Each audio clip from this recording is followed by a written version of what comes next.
CEO de la empresa de consultoría y estudios de opinión pública Gabinete de Comunicación Estratégica. Su experiencia como servidor público y su agudeza analítica lo hacen una persona capaz de emitir opiniones acertadas y valiosas en cuanto a los rumbos económicos y políticos de México. También destaca por sus conocimientos del sector minero y turístico en nuestro país. Recibamos con un fuerte aplauso a Líbano Sáenz. Muy buenas tardes. Bienvenido. Muchas gracias, muy amable. Muy buenas tardes a todos. Me da mucho gusto estar de nuevo aquí con ustedes. Hace 2 años también tuve el privilegio. Quiero en primer lugar felicitar a esos extraordinarios mexicanos que se les ocurrió esta genialidad de organizar foros como este. Si hubiese en México un liderazgo de un grupo como el que organizó esto, en cada ciudad creo que México tendría menos problemas. Tijuana viene de regreso de una etapa muy dolorosa y merced al esfuerzo de muchos mexicanos, en este caso específico de esta acción bajo el liderazgo de don José Galicot, creo que están haciendo milagros aquí y los felicito mucho. Paso a platicarles que hace un par de meses me habló Jaye Galicot para invitarme a dar una conferencia. Y le pregunté, Jaye, ¿de qué quieres que hable? Bueno, pues de lo que tú sabes, me dijo, de cuestiones de cibernética y de comunicación. Y descubrí algo que nunca me había preguntado. Yo sé que Jaye es una mujer muy inteligente, muy trabajadora, muy dedicada, muy comprometida, pero nunca supe qué estudió. Y descubrí que estudió economía. ¿Y saben por qué descubrí? Porque los economistas asumen, y ella asumió que yo sé de lo que voy a hablar y no sé nada de eso. Cuando le dije eso me dijo, bueno, como buena madre judía, me dice, pues ponte retos. Y me puse el reto. Y hoy voy a hablarles de los paradigmas y me pregunto, ¿ha cambiado el paradigma? Con el objeto de lograr que el vehículo sea también el mensaje, le pedí a un amigo mío que si me podía ilustrar la presentación que yo iba a hacer, y me hizo ese favor. Cuando lo terminó, lo vi tan bien que prefiero que la escuchen y que la vean aquí ilustrada con mis ideas, con el contenido de lo que será mi presentación, pero con los dibujos de mi amigo Carlo Colín, y después de eso entramos a preguntas y respuestas. Los veo en un ratito. De este lado van a tener los efectos de lo que es la comunicación hoy. Aquí va a estar de vez en cuando mi Twitter y aquí va a estar de vez en cuando también mi Facebook, y ahí van a estar viendo en tiempo real este fenómeno de cómo otras gentes en otros lados están viendo lo mismo que ustedes.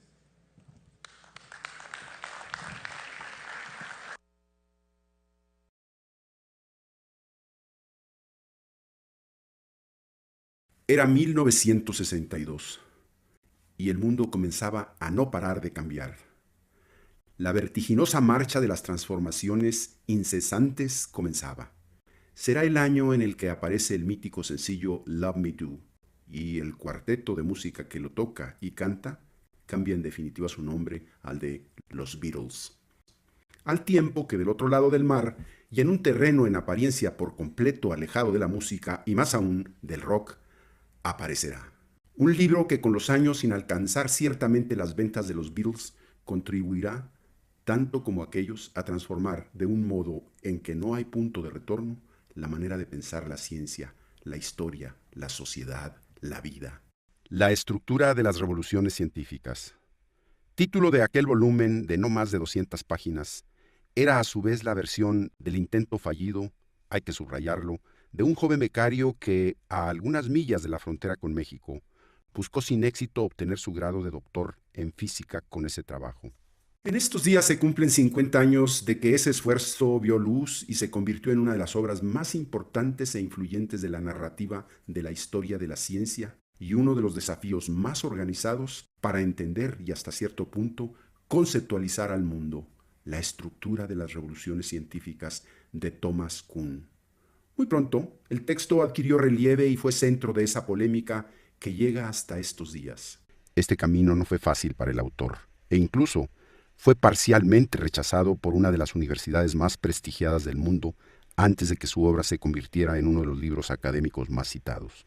Así, uno de los conceptos centrales, cambio de paradigma, paradigm shift, se ha vuelto expresión común para explicar las transformaciones más allá de la ciencia. Lo trascendente no solo es el cambio que es inherente al ser humano, sino la manera como un orden, un sistema, reemplaza al anterior, como ocurrió de la mecánica newtoniana a la física cuántica. En la explicación, lo importante es que el conocimiento científico no transita bajo la lógica de la evolución, es más bien un acumulado caracterizado por la ruptura, un cambio radical, una revolución. Así, y por derivación, las ideas de Kuhn se aplican al modo como entendemos la manera en que se organizan las sociedades y muy especialmente de qué forma procesan sus transformaciones. Paradigma. Palabra de origen griego, quiere decir ejemplo, modelo. Concepto que toma especial relevancia ya que los seres humanos tomamos decisiones, valoramos, nos organizamos precisamente a partir de ejemplos y modelos, es decir, paradigmas. Tomemos en cuenta que no hay sociedad ni individuo que no tenga para sí ejemplos a partir de los cuales modelen su forma de hacer, su forma de ser. En suma, y permítanme la redundancia, un paradigma es una forma de hacer, es una forma de ser, pero también es un modelo y al serlo está inscrito en el tiempo. Todo paradigma está enraizado en la sociedad de su tiempo. Es reflejo de ella a la vez que se torna en un resorte que la mueve, la transforma. Si nos preguntamos cuál es el paradigma de nuestro tiempo, sin duda diremos que éste se halla íntimamente vinculado a lo que se ha dado en llamar la revolución tecnológica, a la que, por cierto, soy de los que prefieren llamarla cibernética o de la información, comunicación, y explicaré enseguida el porqué de esta precisión que no es menor. Decía yo que prefiero llamar al paradigma de esta época el de revolución cibernética o de la información, y hacerlo me da pie para señalar que la relación del hombre con la tecnología ha cruzado la historia misma de la humanidad. Tecnología es la intervención de herramientas creadas por el hombre para transformar la naturaleza. Tecnología es historia, sociedad, civilización. Diríamos con Castells que en la historia de la tecnología, que por cierto es historia de la innovación, se remonta el dominio del fuego, pasa por la invención de la rueda y así hasta nuestros días en que lo cibernético rodea y moldea nuestras vidas.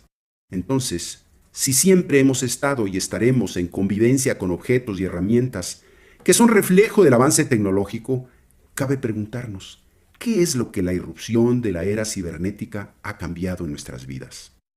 Dos cosas sobresalen. Primero, se trata de objetos, dispositivos, herramientas que a diferencia de la época anterior no aspiran a estar acabados ni cifran su valor en la perfección del objeto, el servicio. El software está en constante transformación, se lanza imperfecto y es el usuario quien de manera activa colabora a semi-perfeccionarlo. Del mismo modo, el hardware, a diferencia de una lavadora, un automóvil o una licuadora, puede ser armado y desarmado, innovado por el propio usuario sin que pase por una línea de producción o requiera conocimientos o una formación técnica especializada. Segundo, la revolución cibernética o de la información ha creado formas nuevas de organizarnos, de comunicarnos, desde luego, de vincularnos unos con otros. En ese nuevo modelo, identificado por la imagen de una red, la sociedad ha transitado de un esquema vertical a uno horizontal, lo que ha tenido una enorme repercusión en tanto que lo rígidamente jerarquizado, lo vertical, se va rompiendo al pasar de relaciones solo con los que son semejantes o comparten el nivel vertical al que pertenecen, a relaciones que ahora encuentran en la diferencia lo común. De esta forma, y una vez definido el marco de referencia, tomo de Thomas Kuhn el concepto para compartir con ustedes una reflexión que es el eje de mi intervención para remitirlo no al tema de la ciencia o específicamente de la tecnología, sino al de la comunicación y el de las relaciones entre personas, que afortunadamente se ha convertido en el eje del desarrollo del mundo actual. Bien sabemos que por la rapidez con la que suceden y se comunican los cambios, hoy, a diferencia de hace tan solo unos años, hay de manera constante modificaciones en muchos aspectos de nuestra vida cotidiana por la transformación de los instrumentos de la comunicación. Es un proceso que, al tomar cada vez mayor velocidad, articula al mercado con todo su potencial, con la dictadura del consumidor y el talento creativo de nuestra sociedad y estructura económica y empresarial. De esta forma, estamos transitando de un espacio en el que la tecnología cambió al mundo a otro espacio en el que los seres humanos impulsamos la constante transformación de las tecnologías a partir, entre otras cosas, de la comunicación. La computadora o el ordenador personal de por sí significó un cambio radical como instrumento de trabajo. Los viejos sistemas, centralizados bajo tecnología mainframe, entrarían en desigual competencia con las microcomputadoras, en la que hardware y software ganan la batalla a los grandes, pesados, rígidos y costosos sistemas de información digital. Empieza así, como decíamos, el cambio acelerado, porque deposita en la persona, en el usuario, la parte dinámica del proceso. El cliente en lo individual, no la empresa o la organización, es quien decide con su poder de compra que sí, que no, hasta dónde y por cuál camino. Una nueva forma de organizarnos, una nueva forma de comunicarnos. Después, la red modificó profundamente los términos de la comunicación e intercambio de información. Nos trasladó a un mundo, hasta ese punto solamente presente en las mentes de quienes dejaron volar la imaginación y no permitieron que el rechazo inmediato o el medio los detuviera, caracterizado por su apertura y sencillez operativa a través de los navegadores de la red, al que se complementarían los espléndidos buscadores de información que, por cierto, están en constante proceso de perfeccionamiento y que están contribuyendo de manera toral a reconceptualizar incluso los sistemas educativos. Según la UIT, organismo especializado de las Naciones Unidas para las Tecnologías de la Información y de la Comunicación, en 2011, poco más de una tercera parte del mundo está en línea, cuando hasta hace 5 años solo 2 de cada 10 personas lo estaban. Es decir, en un quinquenio, casi se duplicaron los usuarios, y lo que todavía es más revelador de la revolución en curso y su dinámica, casi 45% de las personas menores de 25 años están en línea. Las redes sociales han ampliado todavía más el tejido de afinidad y de interacción social en términos que desafían los límites del tiempo y espacio y que van complementando y enriqueciendo las formas habituales de comunicación e información. Las cifras de lo que está ocurriendo son abrumadoras. Según la entidad Business Insider, 1/7 de la población del mundo utiliza Facebook, de los cuales más de la mitad son miembros activos diarios. En México, de acuerdo a un estudio de la Asociación Mexicana de Internet, 9 de cada 10 internautas acceden a alguna red social. En el mismo reporte, 9 de 10 utilizan las redes como principal actividad de entretenimiento. Según el estudio, las redes sociales se han convertido en la segunda actividad en línea ligeramente debajo de enviar y recibir correos. En promedio, el internauta mexicano se encuentra inscrito en 4 redes sociales. Para tener un marco de referencia, los norteamericanos dispensan más tiempo en redes sociales que los portales, poco menos de 25 minutos al día respecto a 19 en México. Para entender la afinidad que se construye a través de las redes sociales, cito el estudio de diciembre pasado de la entidad hispana Observatorio Nacional de las Telecomunicaciones y de la Sociedad de la Información. La estructura de la red social parece ser una de las claves que explican el mecanismo de contagio social a través de sus componentes. Los elementos básicos que conforman la estructura de toda red social se fundamentan en el principio de homofilia, homophilia, por el cual el usuario tiende a conectarse con otros individuos con los que compartimos una serie de características y en el principio del vínculo débil, weak tie, según el cual, en ocasiones, formamos conexiones con individuos que nos permiten acceder a redes de contacto a las que de otro modo sería poco probable tener acceso, ya que se encuentran alejadas de nuestros círculos sociales habituales. Ejemplo, pues, de cómo estamos transitando de una estructura vertical a una estructura horizontal. La revolución en curso ha cobrado un doble impulso a través del llamado smartphone o teléfono inteligente. Como es ya conocido desde hace tiempo, el teléfono, y en especial el móvil, amplió los sentidos del habla y el oído. Hoy, en el mundo, hay 80 celulares o móviles por cada 100 habitantes de acuerdo a la Unión Internacional de Telecomunicaciones, con lo que ha desplazado por mucho a la telefonía fija, que registra 17 líneas por cada 100 habitantes y con una tendencia a la baja. Lo más revolucionario de este proceso se da con la introducción de lo que llamamos teléfonos inteligentes y dispositivos análogos. Su presencia ha llevado a un cambio profundo en la sociedad en muchos aspectos fundamentales: el entretenimiento, la información, la rapidez, la comunicación y la interconectividad que ha borrado fronteras. El smartphone es revolucionario porque trasladó la computadora del escritorio o la laptop al dispositivo de comunicación. Nos convirtió en una especie hasta cierto punto omnipresente. Entender el mundo actual es, en muchos sentidos, entender cómo, a través del desarrollo tecnológico relacionado con el concepto smartphone, el teléfono ha dejado de ser simplemente eso para convertirse en una computadora amigable en su uso, con inigualable conectividad y portabilidad sin paralelo. Nos ha acercado a la omnipresencia al permitirnos, a través de las diferentes aplicaciones, tener una videoconferencia desde el automóvil, mantener al mismo tiempo diferentes conversaciones a través de los distintos chats con personas de todo el mundo e incluso informarnos a través de la interconectividad con otros usuarios. Cómo enfrentar de manera conjunta uno de los peores males de la sociedad actual, el tráfico de las grandes ciudades. Uno de los indicadores más relevantes de este cambio radical, de este cambio de paradigma, es que en 2011 el smartphone sobrepasó en ventas a las computadoras personales en términos de unidades y las tabletas crecen a una tasa muy acelerada. Las proyecciones de ventas son reveladoras del cambio. En muy poco tiempo, las ventas de smartphones y tabletas sobrepasarán por mucho a las de las computadoras personales, lo que es ilustrativo del mundo que se avecina. El futuro es móvil y está en mi mano. Lo sorprendente de todos estos cambios es que han ocurrido en apenas una década. Todavía más sorprendente que el cambio en curso es cada vez más intenso, más acelerado y más incluyente, y nos invita a territorios inimaginables. Insisto, el futuro que es hoy es móvil y está en mi mano. Debo decirles, como una persona que pertenece a una generación que antecede el surgimiento y popularidad de estas maravillas, sin dejar de lado muchos temas que inquietan y que merecen una seria reflexión, que no dejo de sorprenderme con todo lo que acontece.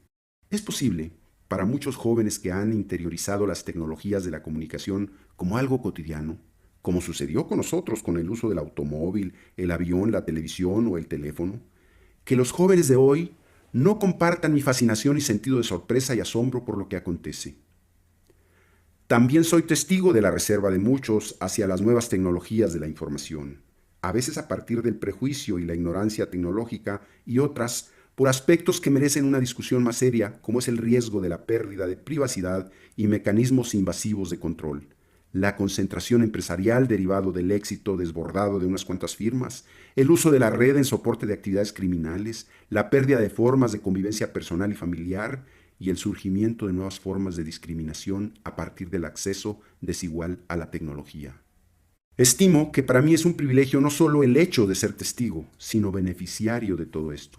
Lo que es más, como he dicho, tengo la impresión, o al menos así lo advierto, que una de las características ejes de esta revolución es que los actores esenciales de este proceso de cambio no solo son la comunidad de creadores, técnicos y científicos, o las grandes empresas e inversionistas que hacen posible que esto ocurra. Los sujetos activos, los actores fundamentales de esta transformación, somos los usuarios, somos los consumidores, somos aquellos que interiorizamos los nuevos usos y alcances que nos ofrece la nueva tecnología. Somos aquellos que, como comentábamos anteriormente, hemos pasado de ser los usuarios u observadores del cambio a los impulsores de la revolución a partir de la comunicación. No es exagerado decir que con las nuevas tecnologías nuestro mundo, nuestra civilización, adquiere un mayor potencial y capacidad. Estamos en un mejor momento respecto al pasado y lo que se avecina nos ofrece un sentido muy alentador y optimista sobre el futuro, aunque esto signifique que quedarán atrás mucho de lo que ahora nos resulta cotidiano. La capacidad para adaptarnos y, en el mejor de los casos, adelantarnos a la rapidez de los cambios, es ya elemento fundamental para el éxito en cualquiera que sea nuestra actividad. Quiero llamar su atención a una reflexión. ¿Está impactando esta revolución la convivencia, la interacción y la comunicación en la sociedad a grado tal que podamos hablar de que estamos ante una crisis del viejo orden de cosas, de inminente colapso del paradigma del siglo XX, y que estamos frente a una nueva realidad que impondrá sus propias reglas y expresiones? Soy de los que considera que sí, y que estamos ingresando gradualmente a un nuevo orden caracterizado por numerosas rupturas y acomodamientos, que bajo la epidermis de normalidad hay muchos cambios discretos, silenciosos, pero no por ello menos radicales y profundos. Cambia nuestra convivencia, pero también actitudes, valores y relaciones sociales.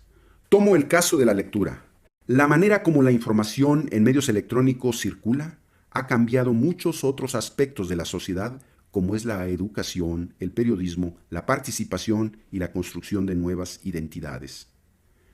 No creo que el libro, el texto como tal, vaya a ser sustituido del todo por el documento electrónico, aunque sí hay un cambio que afecta a la industria editorial y que, sin embargo, abre la puerta a muchos autores, como también sucede con la música y en menor escala con el video.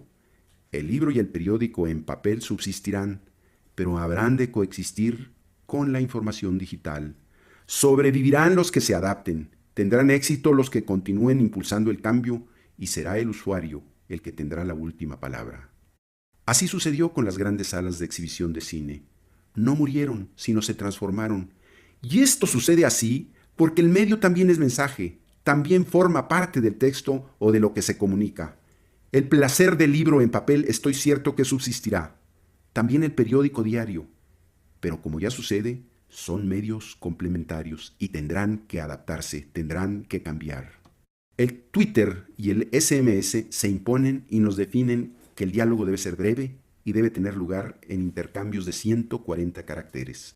Recuerdo el caso de un amigo quien viajó con sus 2 hijos y a la conclusión del agradable periplo y convivencia, envió un muy emotivo y sentido mensaje por correo electrónico. No recibió respuesta. Días después preguntó por BBM si habían recibido el correo electrónico. Uno de los hijos le respondió en un SMS: sí, gracias papá por el viaje, yo también disfruté mucho, te quiero. Así, el correo electrónico está en proceso de redimensionar su papel como medio, sobre todo frente a la rapidez, facilidad para el uso del lenguaje y sencillez de los nuevos instrumentos. Lo mismo sucederá con muchas otras actividades relacionadas con el libro y la comunicación electrónica. Considero que la educación también tiene frente a sí una enorme oportunidad y también un considerable desafío de interiorizar las nuevas tecnologías. Los conceptos tradicionales como es el aula, el libro de texto, la relación maestro-alumno, la evaluación convencional se someten a una seria presión por las nuevas tecnologías de la información. Nuevamente, no creo que vaya a existir un desplazamiento, simplemente habrán de adecuarse a lo que nos aportan los nuevos elementos de comunicación, información y construcción e intercambio de ideas. De manera análoga, habrá de ocurrir en la política, especialmente en la participación social y en la relación del ciudadano con el gobierno y con el Estado. Es posible que el ritual de decisiones plebiscitarias ocasionales llamadas elecciones persistan, pero esto no obstruye que el ciudadano se vea empoderado para demandar, participar o contribuir para que la autoridad cumpla mejor sus tareas. Asimismo, las nuevas formas de asociación y participación relacionadas con las redes sociales ofrecen una espléndida oportunidad para crear nuevas formas de vinculación de la autoridad con el gobernado. Sé que estamos en una fase muy inicial de este proceso, que quienes tienen acceso a la tecnología y a las redes sociales es una minoría, y en muchos casos los miembros más activos no son representativos del conjunto de la población. Sin embargo, lo que veo es el instrumento y su potencial como una forma de que la persona haga valer sus derechos frente a la autoridad y también la manera de mejorar la interacción y la comunicación de la autoridad con el ciudadano. Estamos transitando del mundo dominado por la política a uno en el que los ciudadanos participan de lo comunitario, es decir, de lo que impacta en sus vidas diarias. Toman así el mando de lo público. Hasta hoy la política institucional no ha previsto ni entendido el verdadero potencial de los nuevos instrumentos de comunicación e interacción digitales. Los gobiernos se mueven con mucha lentitud y no advierten el dinamismo social en la red y sus comunidades. No solo existe incomprensión, también hay una reserva evidente y la política está incursionando en estos territorios más como un intento de propaganda que de diálogo, encuentro y participación. Es fundamental partir de que estos nuevos instrumentos han traído consigo también una nueva forma del uso del lenguaje. Es toral también que los políticos pierdan el miedo a estos instrumentos y que inicien una real conversación como lo demanda el medio en sí mismo. Como seguramente algunos de ustedes saben, presido una de las empresas de investigación social que más trabajo realiza y que en muy poco tiempo se ha ganado un lugar por la originalidad y calidad de sus trabajos. En Gabinete de Comunicación Estratégica, así se llama la empresa, al tener como soporte uno de los centros de llamadas más grandes de México y posiblemente uno de los más grandes del mundo de empresas dedicadas a la investigación y a la realización de estudios de opinión, desde nuestro origen hemos concedido cuotas de investigación que no necesariamente están asociadas a un cliente o a una relación contractual, y sí con el entender cómo estamos los ciudadanos percibiendo los nuevos tiempos, cómo se está formando el nuevo paradigma. Así, cada semestre difundimos una gran encuesta nacional que se levanta en cada una de las 32 entidades del país, dedicada a aspectos que, en nuestra perspectiva, es fundamental para la sociedad conocer. El año pasado decidimos dedicar nuestra encuesta a los jóvenes, premonitorio de lo que habría de acontecer. Lo hicimos con la Universidad Iberoamericana, una de las instituciones de mayor vanguardia y calidad, y con la Cátedra UNESCO. Nuestro objetivo era identificar qué tan distintos eran los jóvenes respecto a los no jóvenes en temas de política. Nuestro propósito era indagar la manera como los no jóvenes ven a los jóvenes y también cómo los jóvenes se ven a sí mismos. Los resultados fueron sorprendentes. Sorprendentes porque en materia de política, los jóvenes resultaron ser muy parecidos a los no jóvenes. Sus juicios sobre la democracia, los partidos y los actores políticos resultaron semejantes. En lo que sí eran distintos era en su percepción sobre la violencia y una actitud más liberal sobre los temas de la agenda social, pero en general los jóvenes y no jóvenes, insisto, eran muy semejantes. Destaco entonces que de manera irónica, ser semejantes en el pensamiento o en la autopercepción no implica semejanza en la acción. Así, un aspecto del estudio que llama particularmente la atención son los estereotipos versus las realidades que colocan a los jóvenes en plena vigencia. Por ejemplo, la supuesta apatía y desinterés sobre la política institucional es una creencia generalizada en los no jóvenes, pero también en los jóvenes. Esto destaca porque en percepción, los jóvenes y no jóvenes son igual de apáticos, escépticos o desinteresados en estos aspectos de la política. En acción, las cosas cambian. Por ello, meses después hicimos varios estudios relacionados con los jóvenes. El primero y más relevante, el que continúa hasta la fecha, es el referente al movimiento estudiantil llamado #YoSoy131 y su evolución al #YoSoy132. Los datos son igualmente sorpresivos porque nos remiten al tema origen de esta presentación, el impacto de las tecnologías de información y la crisis del paradigma vigente. También una de las conclusiones del estudio presentado en conjunto con la Universidad Iberoamericana y la Cátedra UNESCO es que los jóvenes creen que son apáticos, pero en realidad no lo son, sobre todo cuando los temas impactan directamente en lo cercano a su vida cotidiana. Debo decir que dicho movimiento debe contemplarse en dos dimensiones: el político, tema que no consideraré, y el sociológico, que es motivo de esta reflexión. Lo que hay que destacar de nuestro estudio, realizado a unas semanas del inicio del llamado movimiento, es la propensión de los jóvenes menores de 25 años a informarse a través de medios digitales. La televisión, la radio y el periódico tienen una preferencia clara generacional entre los mayores de 45 años, no así los más jóvenes. En otras palabras, hay un gap generacional que por razones obvias favorece a las nuevas generaciones.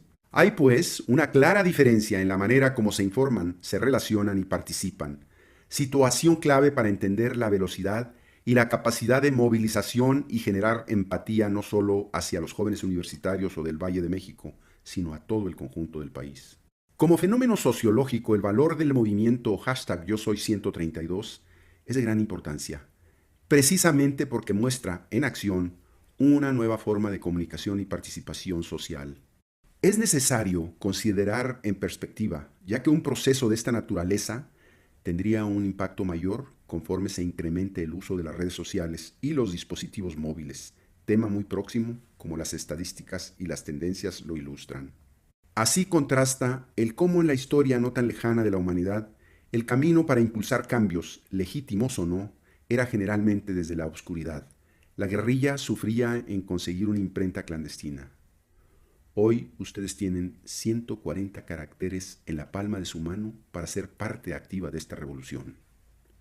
Nos interesa mucho entender el cambio de la comunicación y su impacto en las personas y en las relaciones sociales y políticas. Por ello hemos realizado un estudio sistemático de las nuevas expresiones del movimiento estudiantil y universitario. Advertimos que ha bajado de intensidad y ha perdido ascendiente en la medida que se ha ido asociando a la agenda política de los actores. Sin embargo, esto no deja de ser una experiencia muy ilustrativa de las nuevas tecnologías de la comunicación, el que atañe, como lo hemos visto, al segmento de la población más joven, precisamente no por su condición de edad per se, sino por sus distintos hábitos informativos de comunicación, interacción y entretenimiento.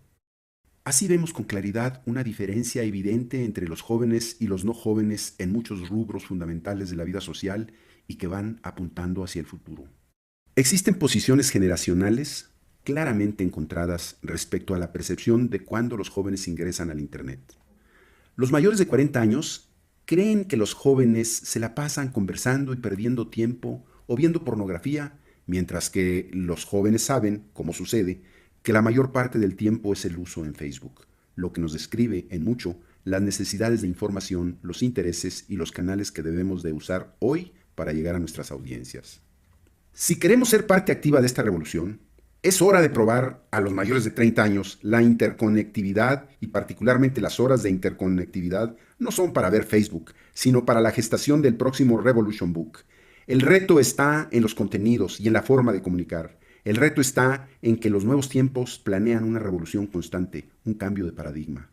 Con la información expuesta, he querido ilustrar el impacto que tienen las nuevas tecnologías de la información y que este es considerablemente mayor en los jóvenes. También he intentado aproximarme a la dinámica de la revolución tecnológica que favorece a los dispositivos móviles en su expresión del smartphone y la tableta.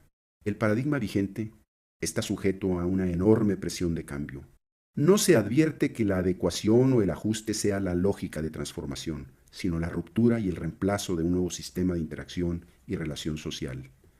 Se advierte que la política, no obstante estar inmersa y utilizar las nuevas herramientas tecnológicas, no ha encontrado la mejor manera de entender su potencial y de redefinir su relación con el gobernado. La presión será creciente y movimientos sociales de ruptura serán presentes en los países o en los temas donde hay un menor consenso social o donde hay una mayor tensión generacional. El activismo propiciado por la red llegó para quedarse y el poder político y social deben aprovechar su potencial transformador y de crítica social. Un nuevo paradigma obliga a un cambio de perspectiva sobre los alcances, el impacto y la funcionalidad de las nuevas tecnologías de comunicación. Lo fundamental es entender su potencial y alcances en la conformación de una nueva forma de relación social, generadora de múltiples identidades y de inimaginables formas de vinculación, comunicación interpersonal y de la persona hacia las instituciones públicas y privadas y viceversa. Estamos en los albores de una revolución que ya lleva tiempo y que reclama de todos imaginación, visión y perspectiva para que el cambio sea para el bien de la humanidad, la potenciación de los atributos humanos y la felicidad de nuestros pueblos, comunidades y personas. El cambio de paradigma no es un cambio cualquiera. La instauración de un paradigma basado en lo cibernético, la innovación, la interconectividad y lo horizontal es una nueva cultura. Una cultura que está aquí, que está en tránsito, hacia donde vayamos debiera ser, en buena medida, una decisión nuestra.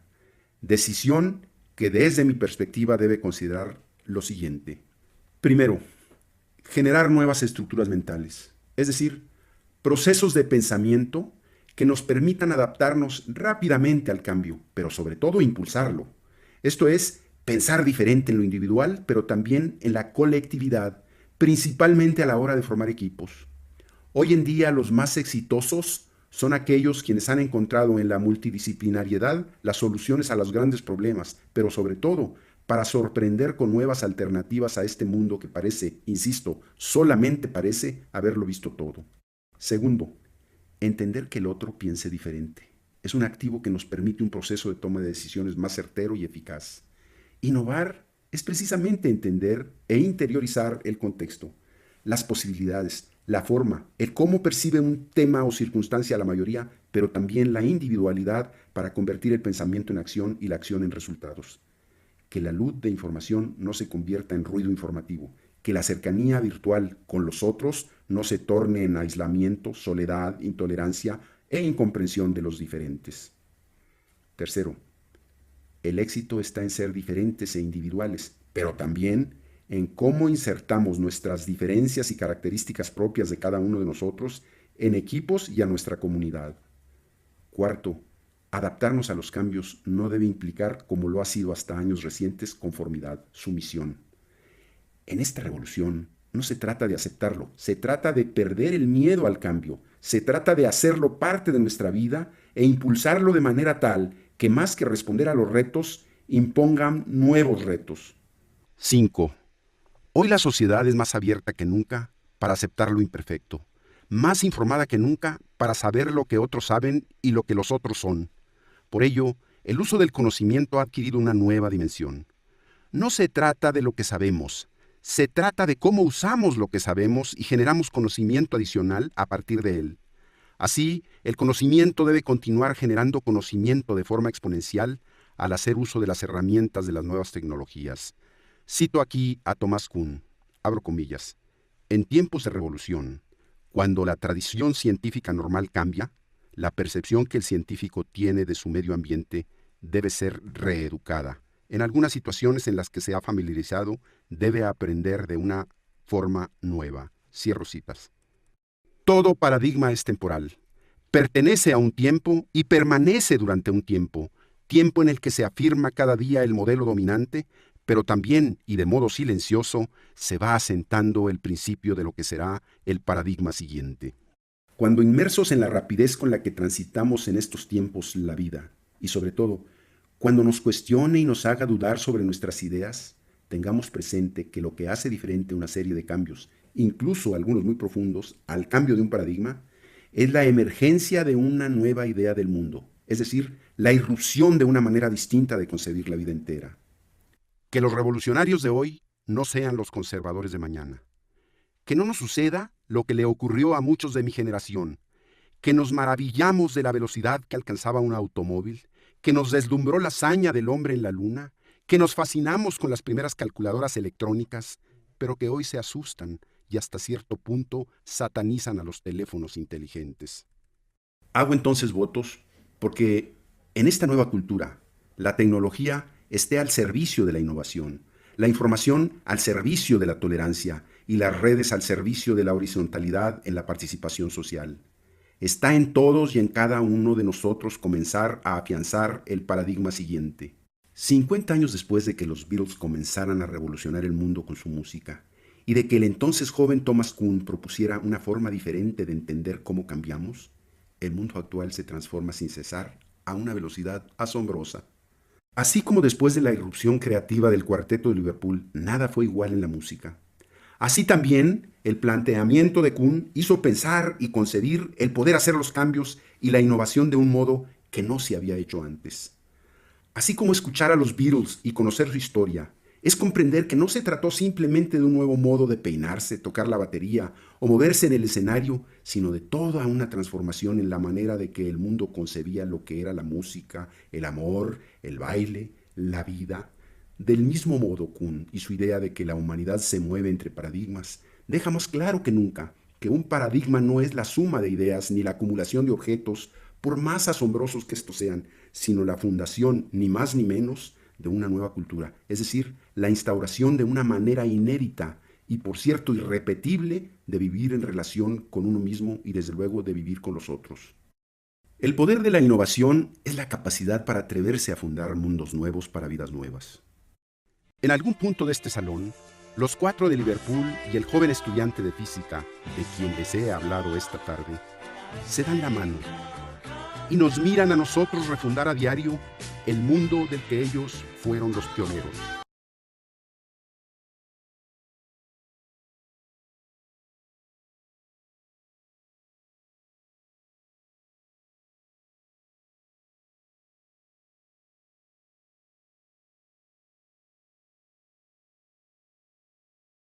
Pues aquí estamos.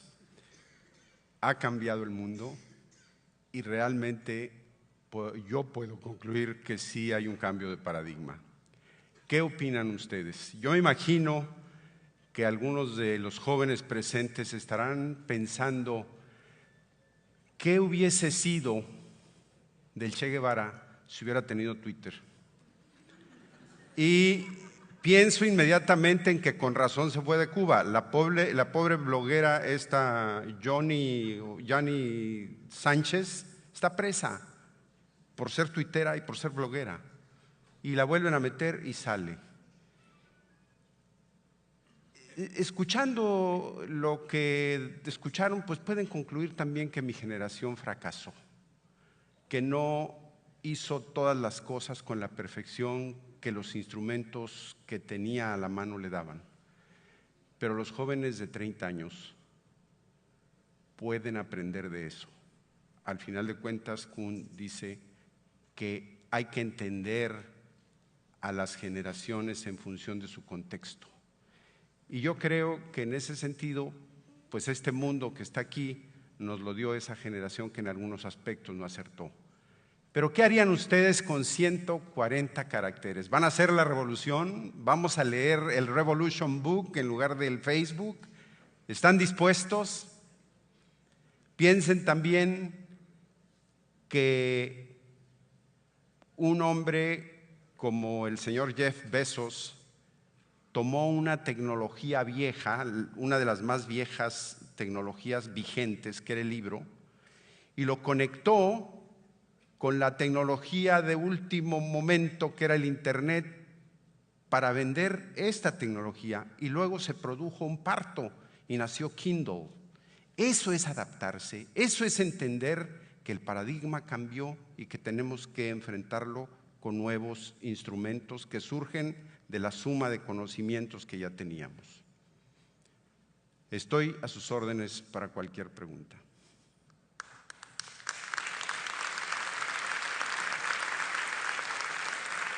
Muchas gracias.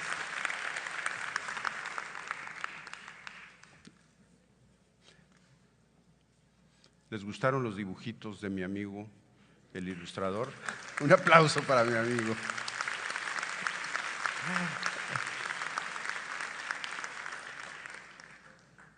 Por ahí vi una mano acá.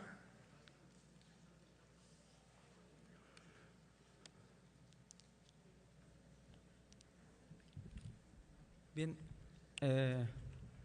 Buenas tardes, de este lado. Buenas tardes. Bueno, primero que nada, muchas gracias. Me pareció espectacular la presentación, muy ad hoc al tema, obviamente, los dibujos impresionantes. Primero que nada, me gustaría dejar claro, bueno, que dejara claro más bien, que todos entendiéramos en qué sentido se está llevando la palabra joven, porque ahorita mencionó menores de 30 años, que son jóvenes. Bueno, ¿en qué sentido? Porque tenemos personas mayores de 50 a lo mejor que son jóvenes. Yo, por ejemplo. Por ejemplo, sí, claro sí. Que sí. Primer punto, ¿no? Eso. Lo otro, menciona, no va a tocar el tema político, sino el sociológico, en cuanto al Yo Soy 132, por ejemplo. Siendo que este surge realmente en un contexto sumamente político, en elecciones federales, y que vemos que antes de esto no se veía ningún movimiento político realmente impactante a nivel nacional, y a posterior podemos ver que es un movimiento que va en decreción, va debilitándose en cierta medida, y que aparte está muy regionalizado. Vemos las movilizaciones, por ejemplo, en el impacto que tuvo directamente en Tijuana fue el 4 de julio, fue cuando se hizo la gran movilización de personas, pero posteriormente se dieron otras que ya no tuvieron el mismo impacto. Entonces, ¿cómo llevar esta sí ya directamente a una pregunta? ¿Cómo ver el tema del Yo Soy 132 como un tema meramente sociológico, sin meternos al tema político, cuando estamos viendo que realmente lo que lo que impulsa este movimiento es el tema político electoral. Gracias. Bueno, de quién es joven y quién no es tan joven, en realidad es una clasificación para efectos de investigación y tiene más que ver con aspectos académicos y metodológicos que con la edad. Pero en este caso hice la distinción porque la mayoría de los que participaron en el movimiento hashtag Yo Soy 132 eran menores de 30 años. Ahora, para efectos de esta conversación, de esta charla, consideré no meterme en el terreno político para no distraerlos. Pero ya que me formulas la pregunta, estoy de acuerdo contigo, hay un declive y tengo la impresión de que sé por qué, lo digo sin arrogancia. Cuando aparece el movimiento hashtag Yo Soy 132, fue muy seductor, fue muy atractivo. Y ellos se dieron cuenta de eso y cuando le preguntábamos a los mayores de edad, o sea, a los padres o abuelos de estos jóvenes, que si estaban de acuerdo con que se manifestaran, los padres decían que sí. Esto contrasta con lo que sucedió en el 68. En el 68 yo tenía 17 años y mi papá, si le hubiesen preguntado que si qué opinaba, yo hubiera dicho, pues este muchacho se volvió loco, yo no sé qué anda haciendo en la calle. Y eso pensaban casi todos los papás. En esta ocasión los papás estaban de acuerdo. Lo que veo ahí es que los jóvenes eran la externalidad de un movimiento que estaba en la sociedad, que tenía que ver con el descontento que hay en toda la sociedad con la política y los políticos, y que centraron en el puntero el elemento que les permitía manifestarse contra lo que realmente toda la sociedad estaba.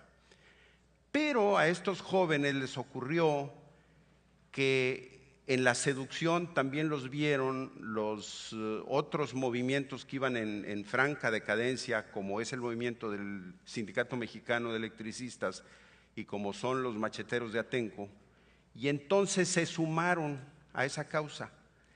Y estos jóvenes no se dieron cuenta que los estaban incorporando para revitalizar estos movimientos que ellos ya traen desde antes. Justos o no justos, yo no estoy criticando esa parte.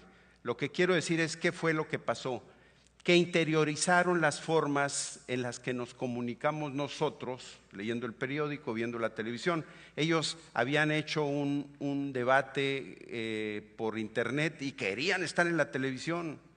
Nos enteramos los adultos lo que pasa en el mundo a través de la televisión, pero ellos se enteran a través de la red y se les olvidó eso.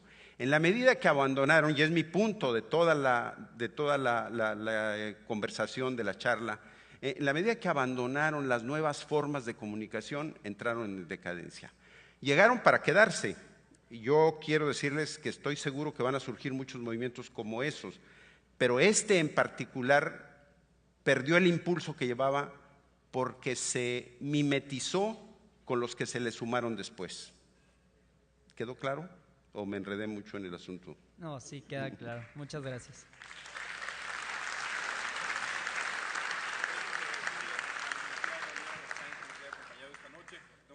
Galicot tiene en este momento la palabra para entregar el reconocimiento. Hola, buenas noches.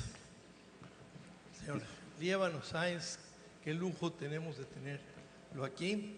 Qué interesante el buscar nuevos caminos de platicar por internet. Qué interesante analizar cómo funciona la política, la mentalidad y cómo podemos injertarnos en este nuevo mundo que nace y que hoy nos decía Steve Wozniak que apenas empieza y que quién sabe que siga. En el evento pasado usted nos dio una guía muy padre y lo tomamos. Usted habló de la grandeza y le compramos la idea y hemos estado intentando que llegara a la grandeza. Nos tomó un rato, pero ahí vamos para allá. Le quiero obsequiar con mucho gusto este diseño que hizo un amigo nuestro, Jack Wiener, con todo el cariño de la gente de Tijuana Innovadora. Hemos sentido siempre su inspiración. Muchísimas gracias. Y bueno, pues entonces, como ustedes saben, permítame su mano con permiso.